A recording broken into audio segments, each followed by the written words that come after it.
Uh-oh. All right, we're back. We're back down on the bench.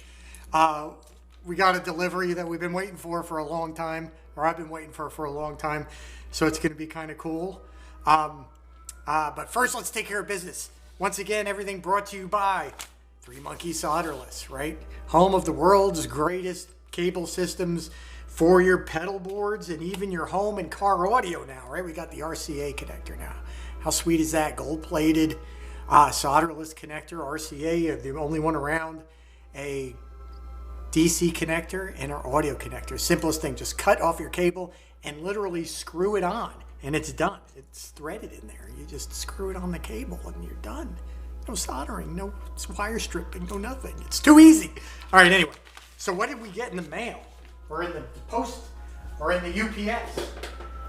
Whenever I hear that diesel engine pull up, I get excited. So what do we got? Something we got to deal with. We got this! All right, what is it? What is that? I'm sure you can recognize it. This here is a Marshall chassis. All right, nice 100-watt, zinc-plated, steel, welded, seamed chassis. I mean, this is a beaut. This is up there with the real deal, with Metro. This one happens to be a Mojo. Sorry, George, I couldn't get a hold of you. But we got an amp to build. And we got an amp to build for Vic Johnson, right? Who's playing with Sammy and with, with Michael Anthony and with Jason Bonham. And we're going to build him a Jose, all right? So we got ourselves a chassis, right? Pretty cool. Got ourselves some panels over here. Got ourselves a back panel, a front panel. We got this. We got a choke, right? Pretty cool. Got ourselves a choke. Let me put the panels over here so I don't scratch them. We got a circuit card, right? Looks like G10 FR4 fiberglass kind of deal, right? Pre-turd staked, ready to go. We got some transformers in a box. We're waiting on these. These are like, this is basically like unobtainium now. Trying to get transformers is a giant pain in the butt. It ain't happening. So let's see what's in here. We got ourselves a hay mower, right? Love hay mower. Love Alden. All the good stuff. All right, so we got the output. That's what we were waiting on the longest. Was this here output transformer? That'll sit there, right? And then in this box, what do we got here? We'll open it from this side. I'm gonna guess that this is a power transformer. Just saying. If it's an output transformer, well then, I guess this video is for naught, and we're gonna have to wait more. But it feels heavier, so it's gotta be the power transformer. Let me unwrap it here. Yep, that is indeed a power transformer. That'll go over here, right? And then I ordered some other parts I want to show you that I got for this build. Got them from Mauser, so we got another big box. This has been here, waiting on the bus all day, right? We've got some, well, we're going to just start opening stuff. Let's open this guy up here. All right, what's in here? These are the best. I'm going to have to just tape it shut. I guess they don't trust Ziploc. Throw that on the floor. All right, so we got a bubble wrap. Looks like we got some octal sockets here. And these right here are the bee's knees of octal sockets, right? This is what I was using with Three Monkeys, what I was using and Blockhead when, like, you know, the Cinch and the McMurdo NOS supplies dried up, right? These are made in Japan. They're great. They're phenolic. The solder tabs are just beautiful. They don't break. The nice tight retention on your tube pins. So those are good. I recommend those.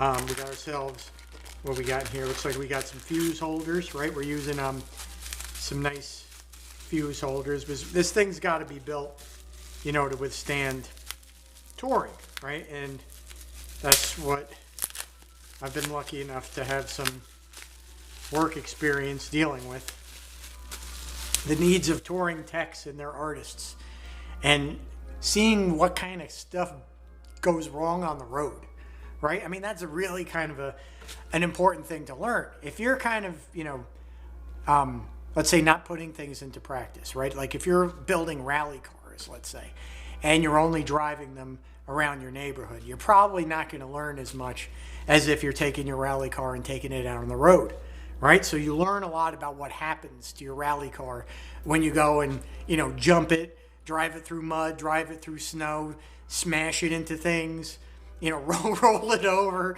whatever you're going to do, right? So when you give an amp to a band, they're basically going to rally that thing, right? It's going to go in the bus, in the bottom, in the truck.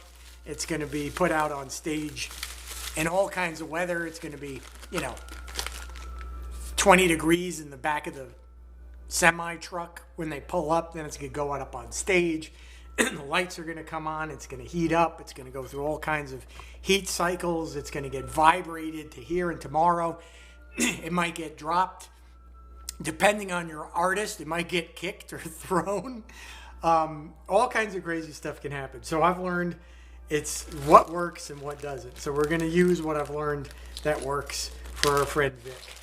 And I'm very lucky and privileged to be able to work for him right now and build this for him. I'm very excited. I wish it would have happened faster, but I can only do what is available. So anyway, we got some nice Bourne's pots, right? These things are really good. I really like the Bourne selection of potentiometers. The cases are, you can solder on them. So if you want to follow Marshall's original ground plane of the bus wire that's soldered all along the backs of the potentiometers as your major ground plane, you can do that. In the blockhead days, I used to use Clarostats, but I had to, in Allen Bradley's, I had to redo the ground plane to deal with that because the Clarostats and Allen Bradley's are stainless.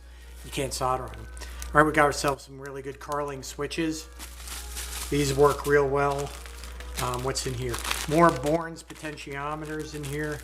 These are probably the 25Ks. This will be for the mid pot and for presence, right? For the later Marshall presence circuit. They use the 25K with the 4K7 resistor on them, right? And the different circuit that kind of eliminated the scratchiness, right? Because we didn't have the DC crossing the elements on the potentiometer. And right here we have our another potentiometer, another pair of pots. These look like the 250Ks. I only need one. I think I always get more than I need just in case something should go awfully wrong. Right? So these are cool. Good to go. Put this in here. Alright, so those are sort of our replacement parts, so to speak, or my preferred parts that I like to use for my builds. I'll reserve these in a box. And we have a Mojo cabinet that's in another box. Maybe we'll open that up in another unveiling video, right? So we basically have all of our major components here. And what I plan to do over the next week is build this amplifier. And I'm going to document it as I go along. I was kind of planning on doing some more with the load boxes and show you some other things that are kind of cool to do in that kind of a slave setup that I've been working on. But that's going to have to wait maybe till this coming weekend. So apologies for that. And we'll get on that this coming weekend. So from here on out, it's going to be building the Jose, right? And if you haven't seen the other videos that I have on my channel, I've got one where I kind of go over the whole amplifier, my Jose modified 78 super lead, and we're going to basically build that into here. So we have a little bit of modifications to do. We have some wiring to do. We have some board building to do. We have all kinds of good stuff ahead of us.